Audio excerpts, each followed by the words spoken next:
વારે ઘડીએ બસ જીવનમાં ગમે તેવા દુઃખ હોય હોવા છતાંય તમે મનમાં એક જ વાત કહો, કોઈ પૂછે તો એક જ વાત કહો, બસ મારી માની કૃપા દયા છે. બસ આ 24 કલાક મતલબ એની જ દયા પર નિર્ભર પર એની કૃપા પર નિર્ભર રહો ને તો માને ખરેખરમાં માની કૃપા નહીં હોય ને તો માને કૃપા કરવી પડશે. આ તો હું મારી કૃપા નહીં છતાંય લોકોને એવું કહેશે કે હું એની કૃપાથી જીવું છું, માં વધારે પ્રસન્ન થાય. કોઈ જિલ્લો, કોઈ ગામડું, કોઈ વિસ્તાર બાકી નહીં રાખ્યો. હું ખુખાર મેલડી ડોશીના રૂપે આવી, ગાય બનીને આવી, પણ મારી આ બે આંખોથી તમને નજર નાખીને ખેંચી લાવી. હા, શું ખોટું? હા, તો તમે આવા માતાજીના વાલા છો, તમારી કુળદેવીના વાલા છો, તમે કુટુંબમાં એવું માનજો. જે વાલા હશે ને એ બારેજા ધામમાં ટકવાના છે. જે વાલા હશે ને એના બારેજા ધામમાં ભરોસો બંધાવવાનો છે. કે છે મારી માં તે વાલા રખામણા કરે ના, માં તમામ એના દીકરાઓ પ્રત્યે સમાન ભાવ રાખતી હોય, સમાન પ્રેમ કરતી હોય, પણ માં બધાને હરખું જ વહેંચીને આપો. શું? બધાને હરખું જ વહેંચીને આપો. કે જે ચોકલેટ હોય કે ખાવાનું હોય એ કદાચ હરખું જ માં બધાને પીરસી આલે. અને 4 દીકરા હોય એમાંથી 3 બસ ભૂખ લાગી ખાઈ ખાઈ ખાઈ અને હાથ ધોઈને ઊભા થઈને જતા રહે તો માં તો થોડી નારાજ થાય. એ તો જલ્દી ખાઈને ઊભો થઈને જતો રહે એની રીતે, બરોબર. પણ એક દીકરો એમાંથી એવો હોય કે એ થારીમ લઈને માના ખોરામ બેહે, માના ખોરામ બેહી અને એની થારીમથી લઈ અને પહેલા માના કોરિયો ધરે તો એ માં તરત એના માથે હાથ ફેરવી લે. એનો અલૌકિક સુખ મળે કે મારા દીકરાએ આજે મને કોરિયો ખવડાવ્યો. તે માં બધાને કોરિયા ખવડાવતી હશે એના હાથે, પણ જે દીકરો એ જ થારીમથી લઈને માને પાછો કોરિયો ખવડાવશે ને તો માન કેટલું વાલું લાગે ને. હા, તો તમે આજે તમારા ઘેર તમારી કુળદેવી પ્રત્યે જે ભક્તિભાવથી તમે ઘેર જે ભોણું બનાવો છો, ભોજન બનાવો છો, એ એનું જ કૃપાથી આલેલું અનાજ છે, એની જ કૃપાથી આલેલું ભોજન છે, બરોબર. તો એ જ ભોજન લઈ અને તમે આમ જઈ અને માને આમ ધરો છો ને તો માને એટલું વાલું લાગે છે, હજુ તમને ચો ખબર છે. માં બધાને હરખું રાખે, પણ જે એને પાછો કોરિયો ખવડાવો તો માં કેવું કે હાય મારો દીકરો, એને તરત ખોરામ લઈ લે, એને હાથ ફેરવે કરે ને એને વાલ કરે, પ્રેમ કરે. એ માં છે. તો તમે માનું જ આલેલું જે બી છે તમારી જોડથી એ માનું જ આલેલું માના શરણમાં આમ અર્પણ કરો છો ને, કઈ બી નિવેજ કે કઈ બી ભોજન, કોઈ બી પેડા, કોઈ બી પ્રસાદી, કોઈ બી ફ્રૂટ આમ માની આગળ આમ ધરો છો ને, ભલે મૂર્તિમાં તમને અવાજ નહીં આવે, એ ફોટામાંથી આ બે આંખોથી તમે એને જોઈ નહીં શકો, પણ છતાંય માં અંદરથી હરખાઈ છે એવો વિશ્વાસ રાખજો. દરેકની કુળદેવી અંદરથી હરખાઈ છે, પ્રસન્ન બની છે, ખુશ બની છે, આ વિશ્વાસ રાખજો. જો આ ભરોસો વિશ્વાસ રાખશો કે મારી પર મારી માની વિશેષ કૃપા છે, તો કૃપા કદાચ નહીં હોય ને, દાખલો આલું, કૃપા તો સજ તમારી કુળદેવીની મારા જેવી મેલડીની, પણ કદાચ તમે વારે ઘડીએ બસ જીવનમાં ગમે તેવા દુઃખ હોય હોવા છતાંય તમે મનમાં એક જ વાત કહો, કોઈ પૂછે તો એક જ વાત કહો, બસ મારી માની કૃપા દયા છે. બસ આ 24 કલાક મતલબ એની જ દયા પર નિર્ભર પર એની કૃપા પર નિર્ભર રહો ને તો માને ખરેખરમાં માની કૃપા નહીં હોય ને તો માને કૃપા કરવી પડશે. આ તો હું મારી કૃપા નહીં છતાંય લોકોને એવું કહેશે કે હું એની કૃપાથી જીવું છું, માં વધારે પ્રસન્ન થાય. હા, શું ખોટું? બસ ખાલી એટલું જ છે કે માં દેખાતી નહીં. તો દેખાતી નહીં એનો મતલબ એવો નહીં કે માતાજી નહીં, ભગવાન દેખાતા નહીં એનો મતલબ એવો નહીં રાખવો કે ભગવાન નથી. આરામ છે, હાજરા હજુર છે, હું માતા હાજરા હજુર છું. એવા તમામ દેવી દેવતાઓ છે ને એ હજુ હાજરા હજુર છે, કેમ કે સનાતન ધર્મ જ હાજરા હજુર છે પહેલેથી. પણ બસ ખાલી દેખાતી નથી, ભગવાન દેખાતા નથી. તો આ હવા આવે છે દેખાય છે તમને, પણ ના, હવા નહીં દેખાતી, છતાંય હવાને મહેસૂસ કરો છો કે હવા છે. તો માતાજી દેખાતી નથી પણ મહેસૂસ 100% થાય છે કે માં છે.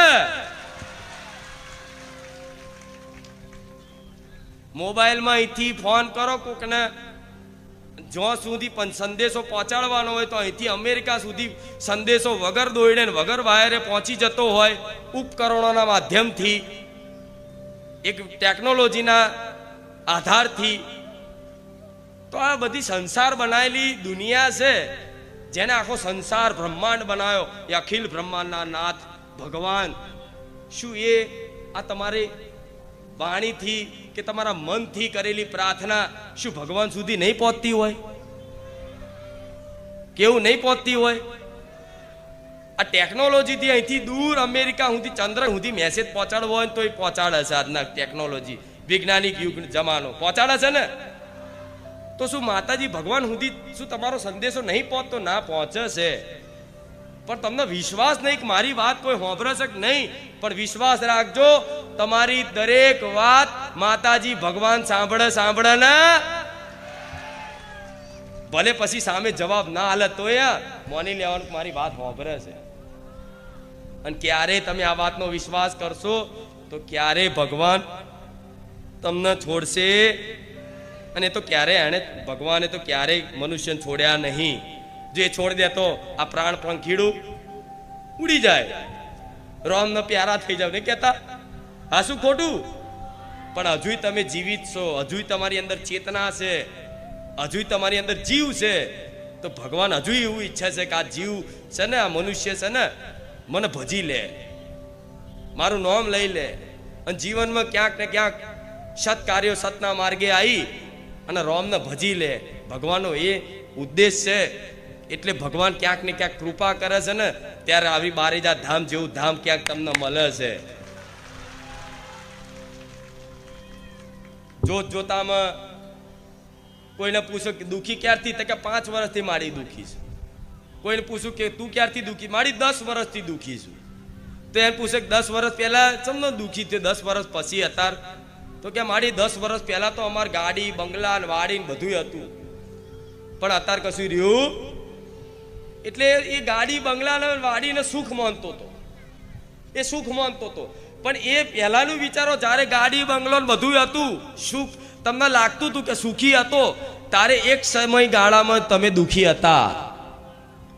જેવું એ સમયગાળામાં તમે દુઃખી તો હતા જ, પણ તમને એવું લાગે કે જે જયો ને એ સમય સુખી હતો અને અત્યારે જે છું એ દુઃખી છું.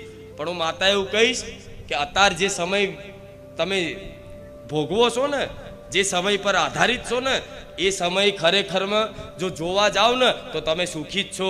તમે તમારા મનથી દુઃખી થાવ છો. હા, શું ખોટું? મનથી દુઃખી થાવ છો. કંઈક કામ ના થાય દુઃખી થઈ ગયા, કંઈક કામ ના થયું નિરાશ થઈ ગયા, કંઈક નુકસાન પડ્યું દુઃખી થઈ ગયા, કંઈક 5000 રૂપિયા પડી જાય તો 5000 તો હો જાણે આની જિંદગી લૂંટાઈ ગઈ હોય. કંઈક થોડો ધંધામાં નુકસાન આવ્યો, જાણે એનું આખું બધું ગુમાઈ ગયું હોય.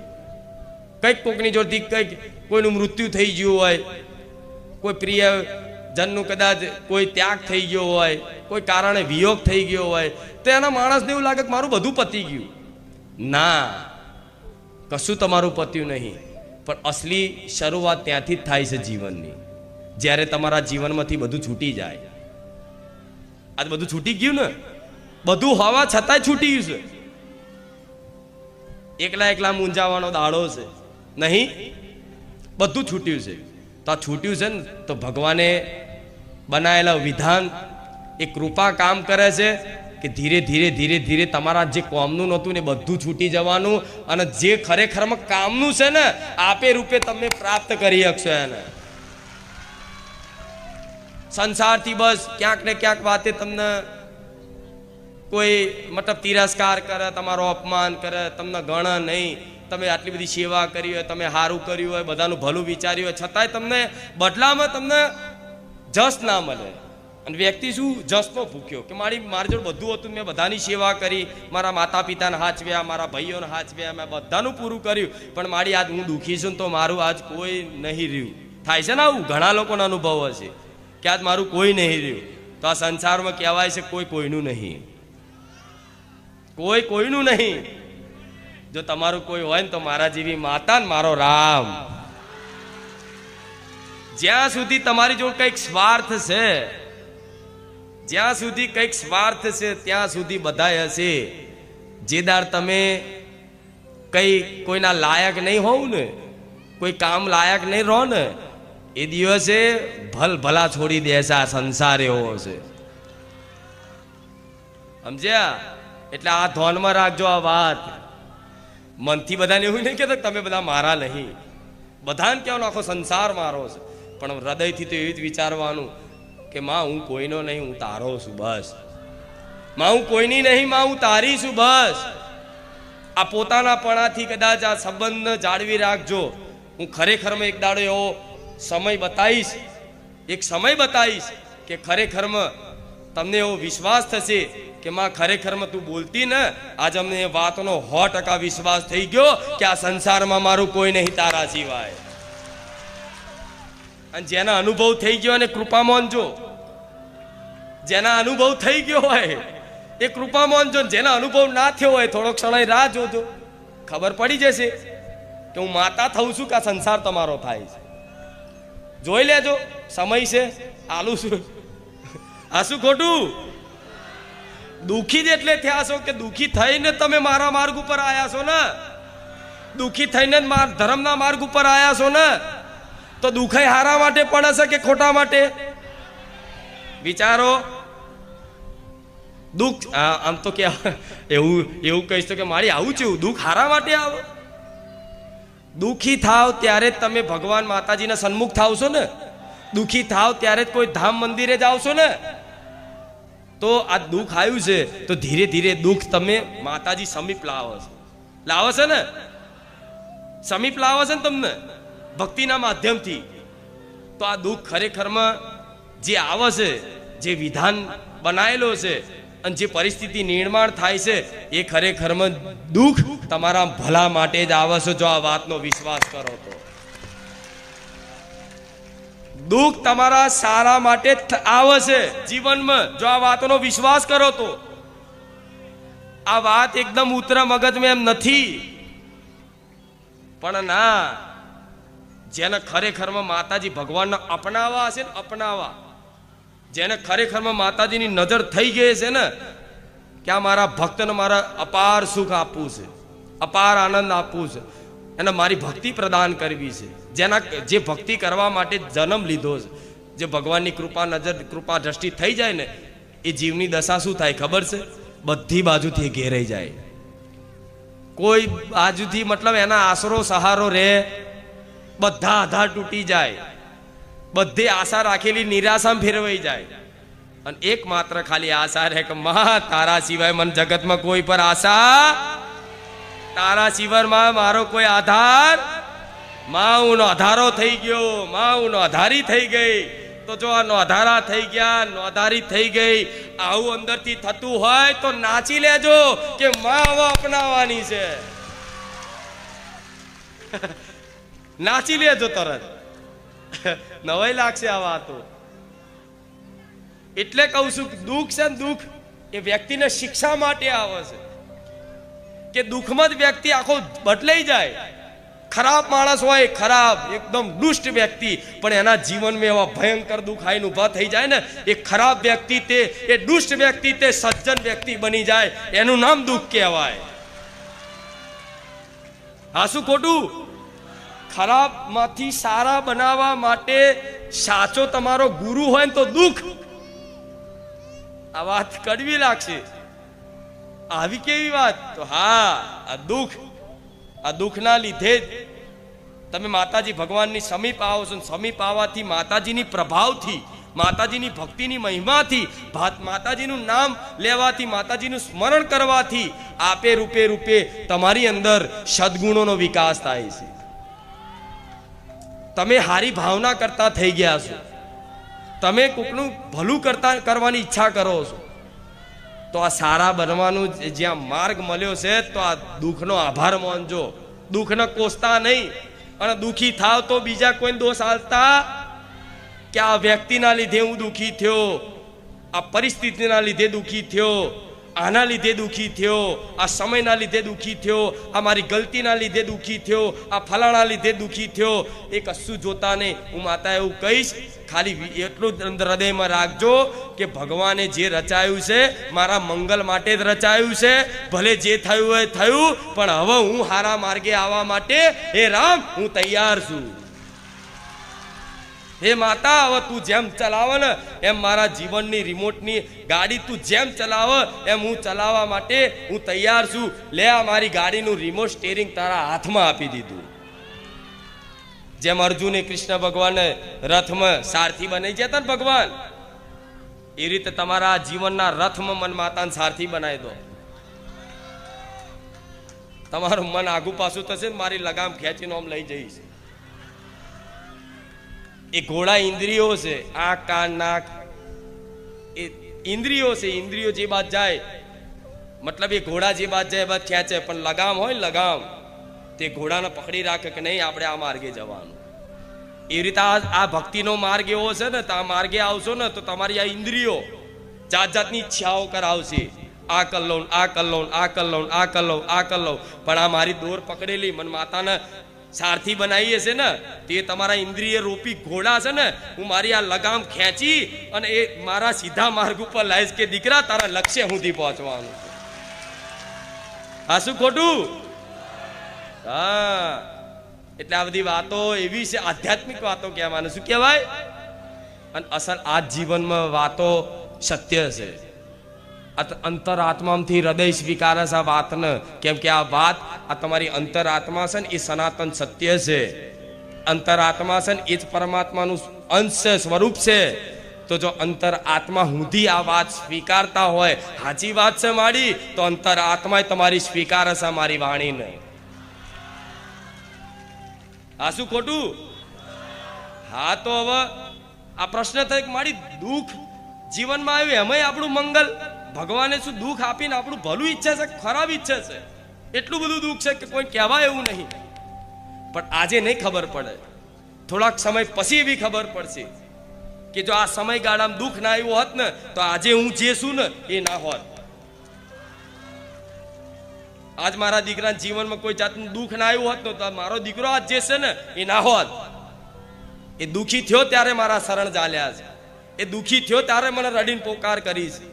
એ દુઃખી થયો ત્યારે મારા શરણે પડ્યો છે.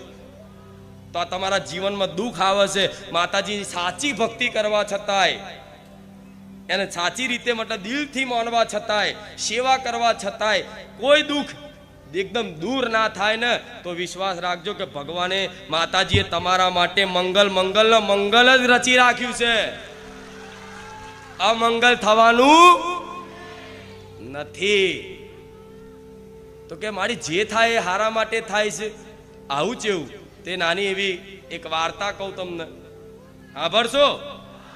હા, એક રાજા હતા અને રાજા મતલબ પેલા રાજાઓને એવો શોખ કે શિકાર કરવા જાય જંગલમાં, કંઈક ને કંઈક આ તે, મતલબ એવા શિકાર કરતા જે પાકોને નુકસાન કરે, એવા મતલબ શિકાર કરવા માટે જતા.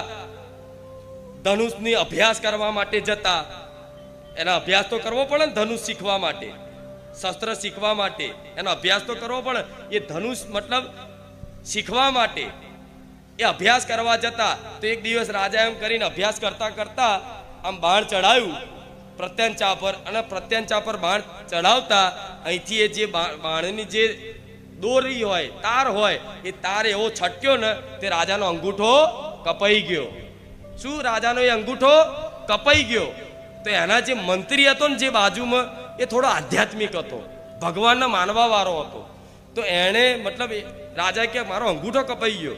તો બધા મતલબ સેનાપતિ ને મંત્રીઓ બધા ભેગા થઈને એને મતલબ ડોક્ટર જોડે ઈલાજ બિલાજ કરાયો, પાટાપિંડી કરાવી, અને બેઠા બેઠા મતલબ રાજા દુઃખી થઈ જાય કે મારો અંગૂઠો હવે કપાઈ ગયો, તો હવે હું બાણ ચમલું ચલાવીશ. જેવું હું બાણ ચમલું ચલાવીશ. તો એમાં જે મંત્રી હતો ને, મંત્રી જે ભક્ત હતો ભગવાનનો, એણે થોડું મતલબ ઉતાવળમાં એવું કહી દીધું કે રાજા જે થાય હારા માટે થાય છે. જેવું આ જે થયું ને હારા માટે થયું, તમે ચિંતા કરશો? તો રાજાને આવ્યો ગુસ્સો. એક તો કે મારો અંગૂઠો કપાઈ ગયો, અને તું પાછો એવું કહે છે કે જે થાય આના હારા માટે થાય છે. તે રાજાનું મગજ જ્યું. રાજા તો એટલે રાજા જ કહેવાય ને.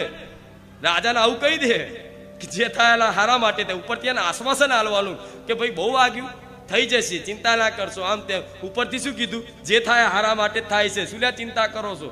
એનું ખોપરું જ્યું, મગજ જ્યું કે તું એક તો આ અંગૂઠો કપાઈ જાય, તું પાસે કહે છે હારા માટે થાય છે. આ મંત્રીને ઘાલ દો જેલમાં. શું?